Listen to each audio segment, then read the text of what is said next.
Arestado ang isang lalaking manonood ng concert matapos mahulihan ng vape na may lamang liquid marijuana sa General Trias Sports Park.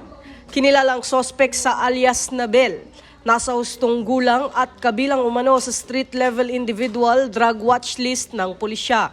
Nangyari ang insidente dakong alas 8:50 ng gabi habang ginaganap ang music festival na may temang Bida Jam, Buhay Ingatan, Drogay Ayawan na pinangunahan ng General Trias City Anti-Drug Council sa pamumuno ni Mayor John Ferrer. Ayon sa ulat, naka-duty si Police Staff Sergeant Mardy Medina kasama ang iba pang intelligence officers sa main entrance ng venue at nagsasagawa ng checkpoint bilang bahagi ng maximum security. Nang mapansing may kahina-hinalang hawak na vape ang suspect, ito ay sinita at isinailalim sa inspeksyon. Sa pagsusuri, nadiskubre na may lamang liquid marijuana ang naturang vape, kaya agad na inaresto ang suspect at dinala sa presinto.